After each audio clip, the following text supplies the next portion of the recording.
Bienvenidos amigos a esta reflexión del día de hoy. Saludo fraterno y cordial a todos los que me ven a esta hora. Gracias por ver estas reflexiones, para algunos muy largas, pero no puedo hacerlas más cortas, muchachos. Podría hacerlas más cortas y les quiero contar, en 1 o 2 minutos yo podría reflexionar estas lecturas. ¿Qué es lo de fácil hacerlo de esa forma? Dar la reflexión del texto como tal, el resumen del texto como tal y ya. Inclusive ya viene hasta escrito ese resumen. Por ejemplo, voy a leer la primera lectura. Dice, es de Oseas 14, 2, 10. Y de una vez trae el resumen. No llamaremos ya nuestro Dios a la obra de nuestras manos. Eso es lo que se va a referir hoy ese texto. Ya, con haber dicho eso, ya lo dije todo. ¿Ya? Y ahí ya pude haber terminado la reflexión. Pero eso nos deja a nosotros una gran enseñanza. No, nos deja un mensaje, sí, pero una gran enseñanza del por qué nosotros estamos en la Iglesia Católica y del por qué debemos pertenecer a la Iglesia de Cristo, del por qué debemos sostenernos en la fe en esa Iglesia. Ahí en ese resumencito no nos queda claro. Por eso es que me demoro un poquitico más para explicarles a ustedes de que las cosas que están escritas en la Biblia no son gratuitas, ni son hechas de la noche a la mañana. El Señor se gastó siglos para infundir este mensaje en la comunidad. Siglos. Ya llevamos 2000 años.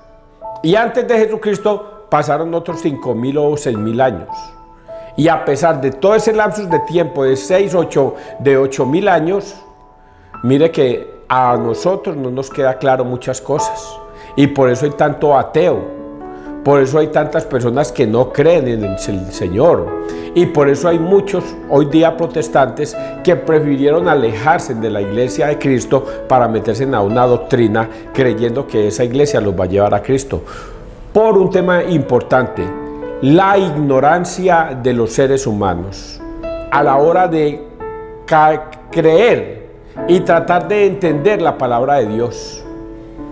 Y esa es la ventaja que nosotros los católicos le llevamos a los protestantes, a los ateos y a los malos ateos. ¿Saben cuál es la ventaja? Una, qué cosa tan absurda lo que voy a decir. Es tan absurdo lo que voy a decir, que así es. ¿Sabe cuál es la ventaja que nosotros llevamos? La fe. Esa es la ventaja. En una palabra resumida. Esa es la ventaja de nosotros, los católicos, a los malos católicos y a los protestantes. La fe en la doctrina de Cristo. Ya. Eso es todo. ¿Y cómo puede ser eso posible, César? Pues es que Jesucristo nos lo explica muy bien, en varias frases. ¿Por qué me llaman Señor, Señor, y no obedecen lo que yo les mando? Una, el Señor le da gracias al Padre. Te doy gracias, Padre, oh Dios omnipotente, porque le has ocultado esto a los sabios y entendidos y se lo has revelado a los sencillos. Sí, Padre, así te ha parecido bien. 2, 3 frases. Otra, Tomás, porque has visto, has creído. Dichosos los que sin necesidad de ver o tocar creen por fe. Ve cómo las cosas tan sencillas son más difíciles de a veces explicar. La fe es la que hace que uno crea en el Señor, la fe. Por eso nosotros los católicos no nos rasgamos las vestiduras diciendo por qué nos vamos a ir a confesar con un sacerdote que es un pecador, sabiendo que él es un pecador y que quizás peor que nosotros, es un pedófilo, y que vamos a ir a confesarnos.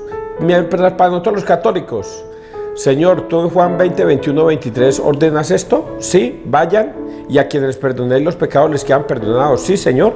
Ah, sí, entonces nosotros lo hacemos, ya, manda, Señor, que tu siervo escucha. Juan 6:53, quien coma de mi carne y beba de mi sangre tendrá vida eterna. Quien no coma de mi carne ni beba de mi sangre no tendrá vida eterna. Ah, Señor, para yo tener vida eterna debo comer la Eucaristía. Sí, mande, Señor, que tu siervo escucha. Bautismo.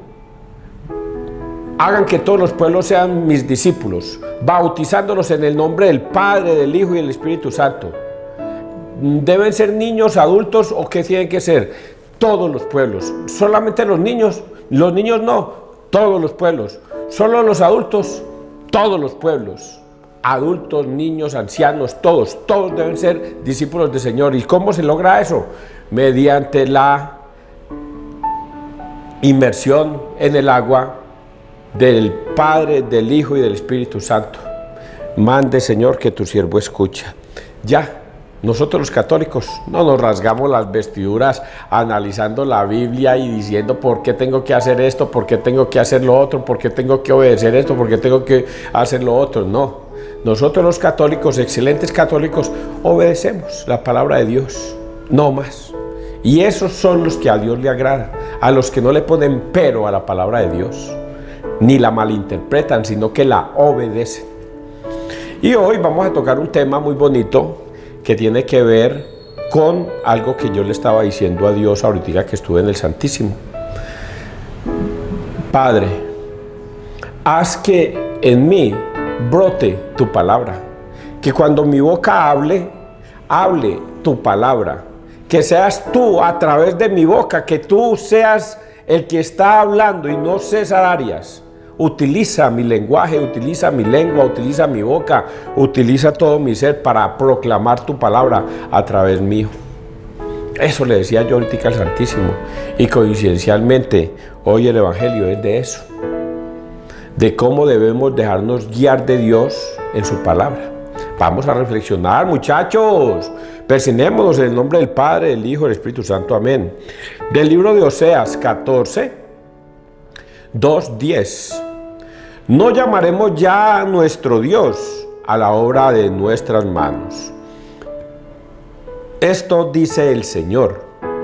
Vuelve, Israel, al Señor tu Dios, porque tropezaste por tu falta. Tomad vuestras promesas con vosotros y volved al Señor. Decidle, tú quitas toda falta, acepta el pecado, pagaremos con nuestra confesión.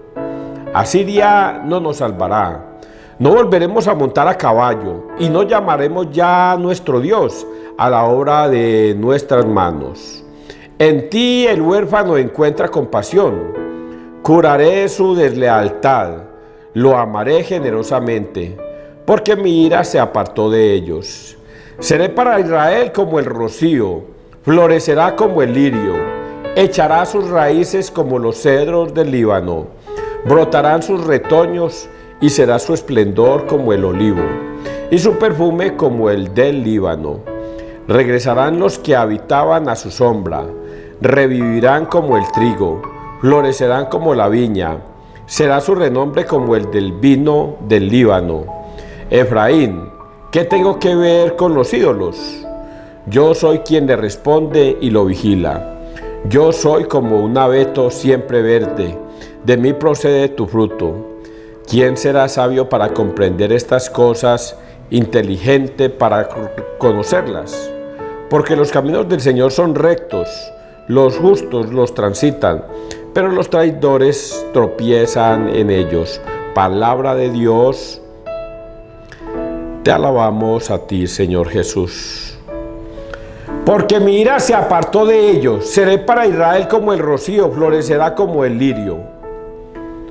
Oiga, cuando uno se pone a pensar en Dios, y ayer se los decía, y los sacerdotes lo predican, que Dios es un Dios lleno de misericordia y amor.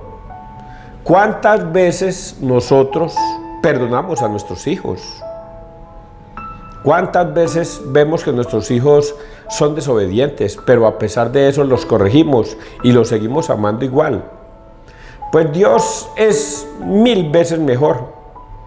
Porque Dios nos perdona una vez, otra vez, otra vez, otra vez. ¿Cuántas veces, Pedro? ¿Cuántas veces? No te digo 7 veces, Pedro, te digo 70 veces 7. Siempre, Pedro, siempre debemos perdonar. Y ese es Dios, un Dios lleno de mucha misericordia. Por eso aquí en el texto vamos a encontrar eso que hemos leído. Primero, que ese pueblo Israel tropezó contra Dios. Dice, si vuelve Israel al Señor tu Dios, porque tropezaste por tu falta. Tomad vuestras promesas con vosotros y volved al Señor. Decirle, tú quitas toda falta, acepta el pacto, pagaremos con nuestra confesión. Y volved al Señor, decirle, tú quitas toda falta, acepta el pacto, pagaremos con nuestra confesión. ¡Ah, qué belleza de texto! Tú quitas toda falta, acepta nuestra confesión. Y es ahí la grandeza de la Iglesia Católica, que Jesucristo nos deja instituido en su doctrina eso. Recordemos un pasaje bíblico para que yo se los dije creo que hace como 2 semanas, sobre un lisiado parapléjico que se lo bajaron por una camilla y lo pusieron frente a Jesús. Y Jesús, al verlo, le dijo, tus pecados te son perdonados. Y los escribas y fariseos que estaban allí decían, este hombre blasfema. El único que tiene poder en la tierra para perdonar pecados es Dios que está en los cielos. Y Jesús les conoce el corazón a estos hombres y les dice, ¿qué es más fácil decir? ¿Tus pecados te son perdonados? O levántate, toma tu camilla y vete a tu casa. Para que vean que el Hijo del Hombre tiene poder aquí en la tierra para perdonar pecados, le digo a este hombre, y hago el milagro, levántate, toma tu camilla y vete a tu casa. Y el hombre se levantó, se le curó la enfermedad y se fue con su camilla para la casa, dándonos a entender que aquí en la tierra hay poder para perdonar pecados y que el Señor la ha dejado instituida a los hombres como un gran sacramento de reconciliación. En Juan 20, 21, 23 ha dejado ese sacramento instituido.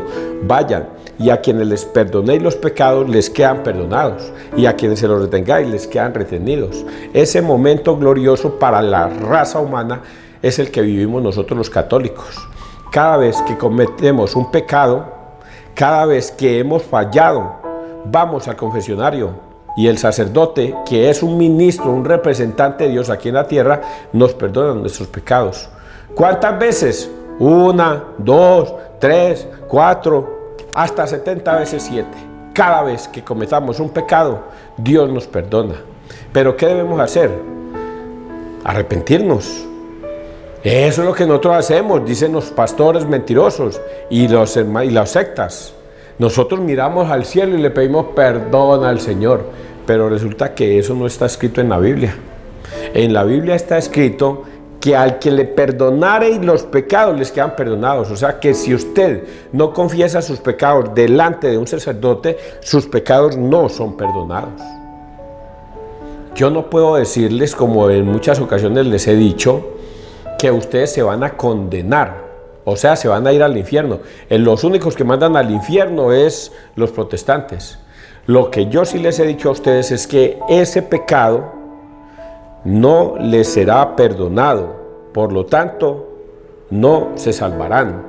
Van a ir a un sitio que la iglesia, como doctrina la tiene, que es el purgatorio. Allí van todas esas almas que no pidieron perdón a tiempo aquí en la tierra.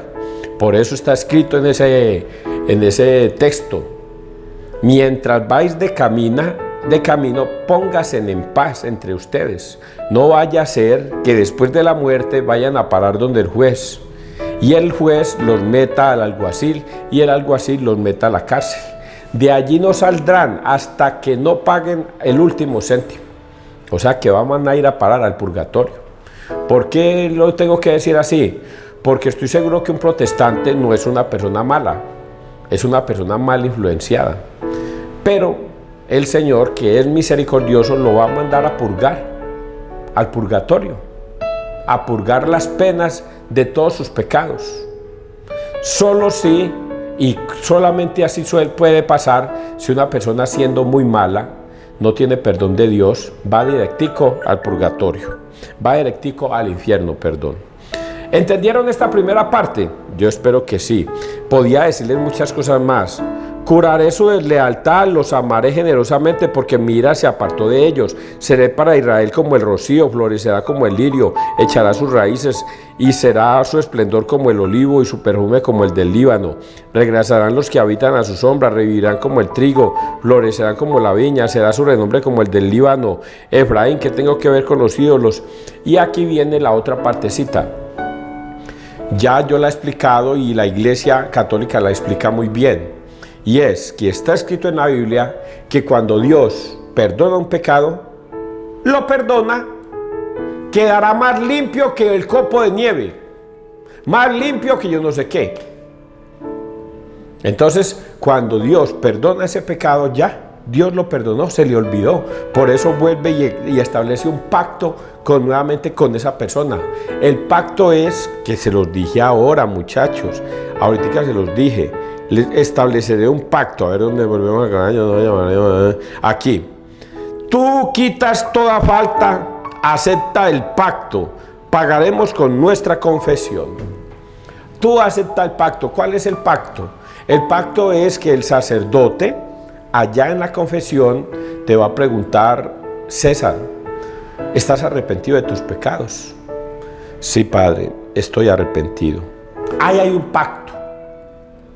Estoy arrepentido de mis pecados. Buscaré no volverlo a cometer. Buscaré no volverlo a cometer. Hay un pacto. Y Dios acepta eso, una cosa tan linda que para nosotros es insignificante y para Dios. Pagaremos con nuestra confesión. Oiga, pagaremos con nuestra confesión. Oiga, qué cosa tan impresionante. Dios, un corazón humillado y arrepentido, Dios no lo desprecia. Por eso termino este texto con la parábola del hijo pródigo. El descarriado tiene 2 hijos y uno de ellos pide la mitad de la herencia y se va y se la malgasta en la ciudad. Y luego viene un tiempo de hambruna a esa tierra y él comienza a padecer de hambre. Y él toma la decisión de regresar, de arrepentirse de sus pecados. ¿Qué haré?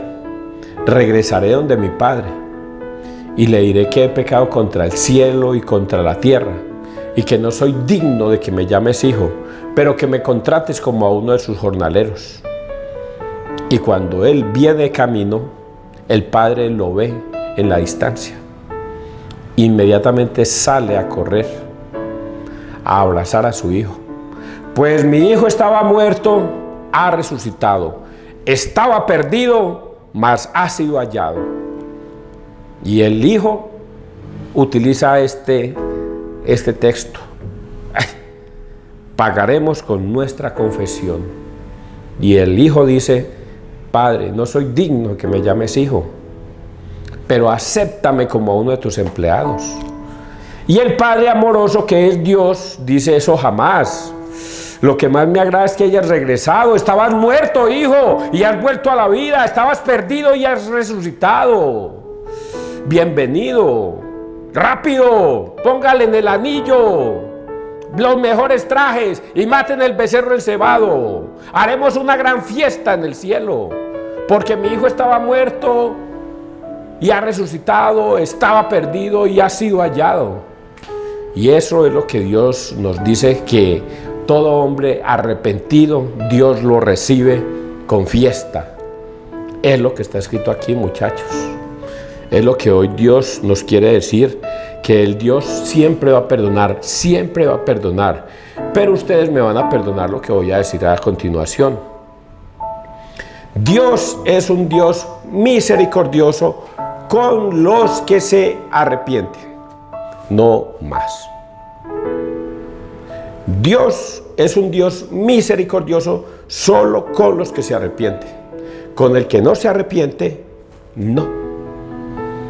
No. Y es ahí donde yo le llamo nuevamente la atención a los protestantes. Mientras ustedes sigan creyendo que esa iglesia los va a salvar, están perdidos. Porque están cometiendo un pecado que está escrito en la Biblia, que se llama el pecado de la apostasía. Pablo nos lo dice en varios textos bíblicos. Y ustedes, mientras sigan creyendo que en esa iglesia se van a salvar, esa iglesia los va a llevar a la condenación. Porque solo la palabra de Dios los puede salvar. Solo la palabra de Dios los puede salvar. Y si Jesucristo les dice a ustedes que tengan cuidado porque vendrán profetas falsos, vestidos de ovejas, pero por dentro son lobos rapaces, y ustedes no quisieron hacer caso. Ellos creyeron que venían en el nombre de Jesús, que venían en el nombre de Jesucristo, que hablan muy bonito de Cristo y que muy bonito y todo esto, pero no le obedecen a Cristo, no son de Cristo, son del demonio, y ellos no lo llevarán a la salvación. Jesús va a tener misericordia con ustedes, sabiendo que no se van a arrepentir. No, solo si se arrepienten, Dios los recibe. Mi hijo estaba perdido en una iglesia protestante, pero ha regresado al redil. Mi hijo había muerto para la iglesia y se había metido en una iglesia protestante y ha resucitado porque ha regresado al redil. Por eso Jesucristo da esa mensaje también. También dice, hay otros que no pertenecen a este rebaño, pero hay que ir a traerlos para que pertenezcan al rebaño de Cristo. Son buenos. Son personitas hermosas, señoras lindas, abuelitas, jóvenes, hermosos, que les han infundido una mala doctrina y los han llevado por el camino del pecado. Y ellos creen que están en la salvación cuando la palabra de Dios los condena. Vamos a seguir avanzando. Si alguien quiere debatir conmigo estas cosas y me quiere llamar, 316-782-7170, 316-782-7170, márqueme, llámeme, invíteme, dígame, y debatimos, compartimos la palabra de Dios. Y si yo estoy equivocado en algo, oiga, voy a decirlo así para que ustedes lo sepan, y no como los protestantes, que no lo aceptan. Me decía una señora, no, César, yo ya le prediqué a usted, pero usted no me va a predicar a mí, usted no me va a hacer cambiar. No, mijo, ya yo le prediqué, pero que usted me va a predicar a mí, no.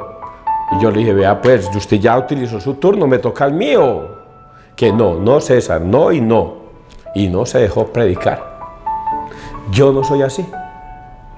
Nosotros los católicos no somos así. Quiere predicarnos y quiere decirnos cosas, y bien instruido estoy, hágale, papito, pero eso sí, déjeme responderle a las inquietudes que usted tiene, que cree que son verdad, y va a ver que no estoy equivocado, porque yo todo lo estoy dejando guiar por la palabra de Dios. Vamos a leer el Salmo. Este Salmo sí que me encanta, Salmo 50. Mi boca proclamará tu alabanza.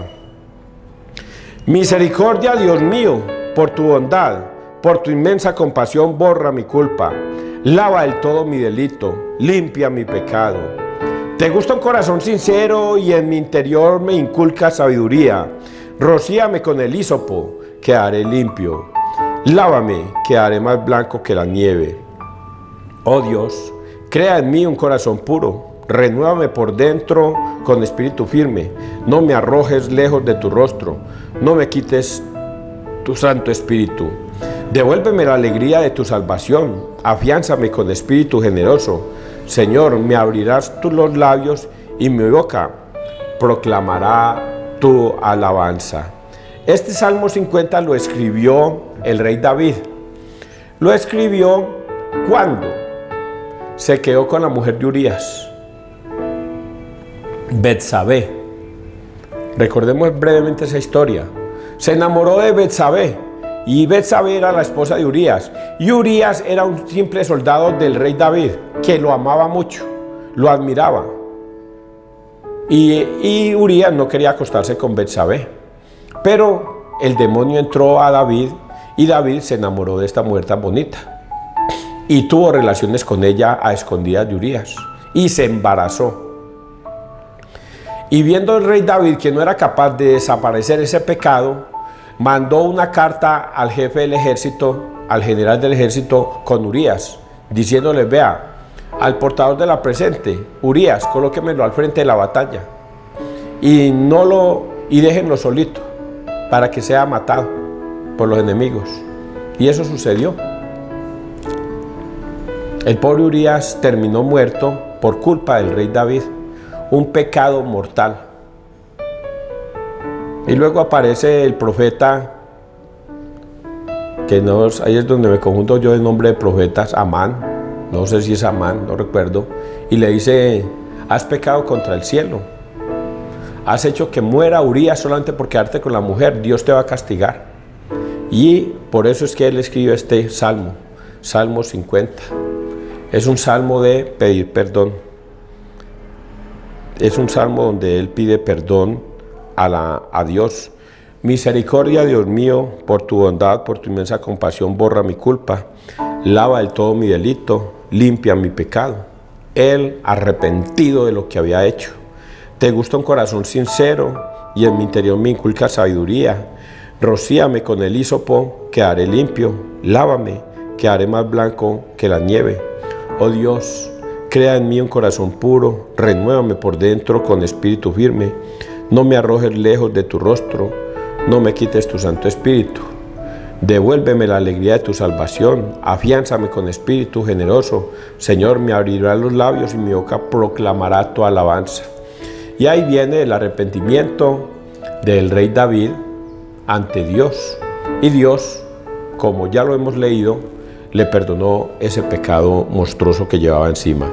Vamos a leer en Mateo 10, 16, 23. No seréis vosotros lo que habléis, sino el Espíritu de vuestro Padre. En aquel tiempo dijo Jesús a sus apóstoles: mirad que yo os envío como ovejas entre lobos. Por eso sed sagaces como serpientes y sencillos como palomas. Pero cuidado con la gente, porque os entregarán a los tribunales, os azotarán en las sinagogas y os harán comparecer ante los gobernadores y reyes por mi causa, para dar testimonio ante ellos y ante los gentiles. Cuando os entreguen, no os preocupéis de lo que vais a decir o de cómo lo diréis. En aquel momento se os sugerirá lo que tenéis que decir, porque no seréis vosotros los que habléis, sino que el Espíritu de vuestro Padre hablará por vosotros. El hermano entregará al hermano a la muerte, el padre al hijo. Se rebelarán los hijos contra sus padres y los matarán, y seréis odiados por todos a causa de mi nombre. Pero el que persevere hasta el final se salvará. Cuando os persigan en una ciudad, huid a otra. En verdad os digo que no terminaréis con las ciudades de Israel antes de que vuelva el Hijo del Hombre. Palabra del Señor. Gloria a ti, Señor Jesús.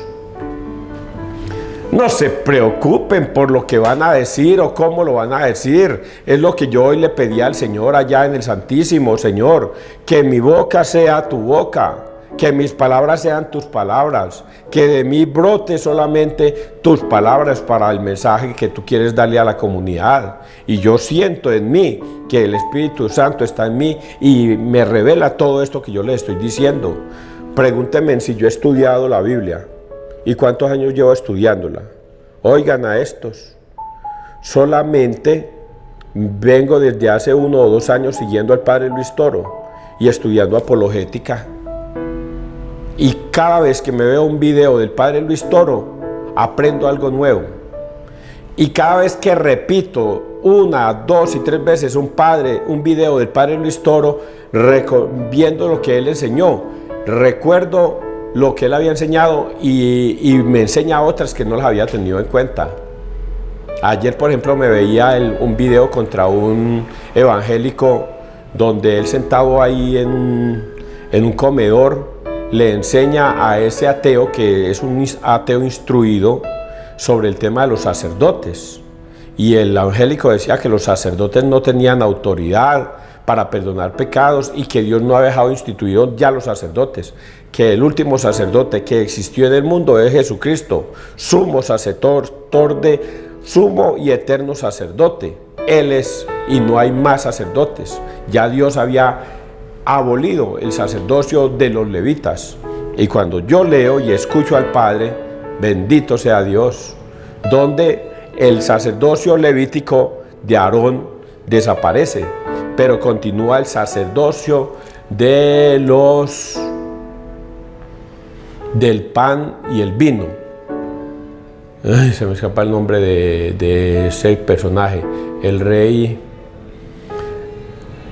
Se me escapa.